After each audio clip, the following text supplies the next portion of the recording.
ఓం శ్రీ సాయినాథాయ నమః. ఓం శ్రీ సాయిరాం గురవే నమః. ఓం శ్రీ సాయి ఆపద్బాంధవాయ నమః. శ్రీ సాయి భక్త లీలామృతం.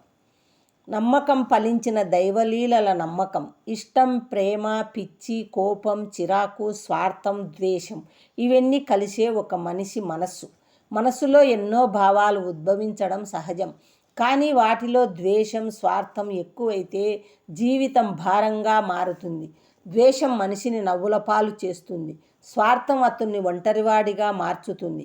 అందుకే జీవితం సాఫీగా సాగాలంటే మనసులో ఏదో ఒక సత్యం పట్ల సంపూర్ణ నమ్మకం ఉండాలి. అదే నమ్మకం మన జీవితానికి పునాది అవుతుంది. నమ్మకం ఉన్న చోటనే నిలకడ ఉంటుంది. నిలకడ ఉన్న చోటనే దైవానుగ్రహానికి ద్వారం తెరుచుకుంటుంది. నమ్మకం మన జీవనయాత్రలో అతి ముఖ్యమైన భాగం. నమ్మకం లేకుండా మనము జీవితంలో అంగుళం కూడా ముందుకు కదలలేం. కుటుంబంలో, సమాజంలో, వృత్తిలో ఎక్కడ చూసినా నమ్మకమే బంధాలను నిలబెడుతుంది. అదే నమ్మకం దైవంపై నిలిచినప్పుడు అది విశ్వాసంగా మారుతుంది. అటువంటి విశ్వాసంతోనే నానా చంద్రోర్కర్ ఆ క్షణంలో ఒక ఆలోచన చేసుకున్నాడు.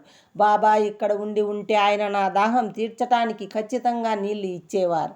ఆ ఆలోచన మనసులో మెరిసిన మరుక్షణమే ఒక విచిత్రమైన పరిణామం చోటు చేసుకుంది. కొండ జాతికి చెందిన ఒక బిల్లు తలపై కట్టెల మోపుతో కొండ దిగుతూ నానా మరియు అతని సహోద్యోగుల వైపు చూస్తున్నాడు. దాహంతో, అలసటతో కూలబడ్డ నానాకు అది ఒక ఆశాకిరణంలా కనిపించింది. అతడు ఆ బిల్లవటిని పలకరించి, నాకు చాలా దాహంగా ఉంది, త్రాగడానికి కొంచెం నీళ్లు దొరుకుతాయా అని వినయంగా అడిగాడు. బిల్లుడు ఆశ్చర్యపోయినట్లుగా, ఏమిటి, మీకు నీళ్లు కావాలా? ఏ బండ మీద కూర్చున్నారో ఆ బండ కింద నీళ్లు ఉన్నాయి అని చెప్పాడు. ఆ మాటలు విన్న నానా, అతని సహోద్యోగులు ఒక్కసారిగా ఆశ్చర్యానికి గురయ్యారు. వెంటనే నానా ఆ బండ మీద నుంచి పక్కకు జరిగాడు. సహోద్యోగులు ఆ బండను పైకి లేపారు. అది వారందరూ నిశ్చేష్టులయ్యారు. అద్భుతం! ఆ బండ కింద ఒక మనిషి దాహం తీర్చడానికి సరిపడా నీరు ఉంది. అది కూడా మామూలు నీరు కాదు. అత్యంత స్వచ్ఛంగా, చల్లగా, దోసెడు పరిణామంలో ప్రవహిస్తోంది. నీరు ఉండే అవకాశమే లేని రాళ్లకొండపై ఒక బండ కింద అలా నీరు దర్శనమివ్వడం అందరికీ ఆశ్చర్యాన్ని కలిగించింది. నానా ఆ నీళ్లు తాగి తన దాహం పూర్తిగా తీర్చుకున్నాడు. ఆ ఆనంద క్షణంలో నానా కృతజ్ఞతలు చెప్పాలని ఆ బిల్లును వెతికాడు. కానీ అతను ఎక్కడా కనిపించలేదు. కొండదారులపై చుట్టూ ఎక్కడా అతని జాడ లేదు. అప్పుడే నానాకు అర్థమైంది, అతను నిశ్శబ్దంగా అదృశ్యమయ్యాడని.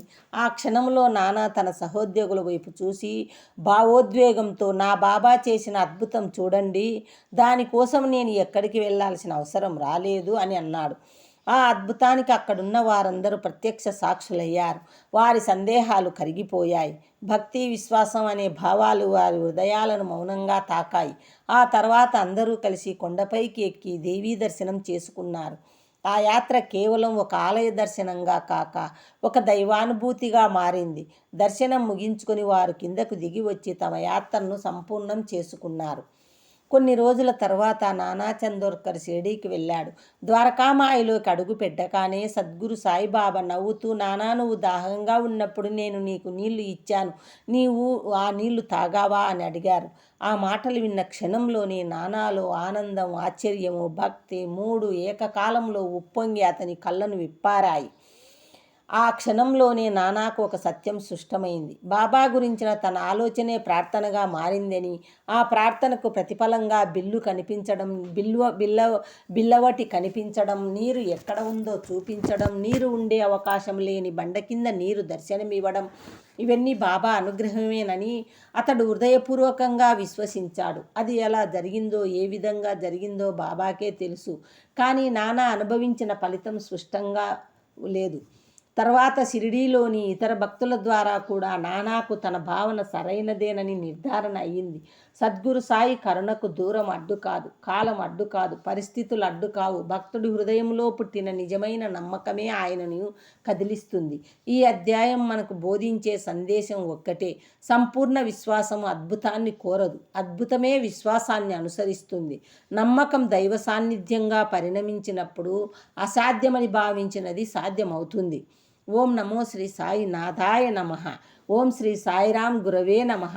శాంతి శాంతి శాంతి.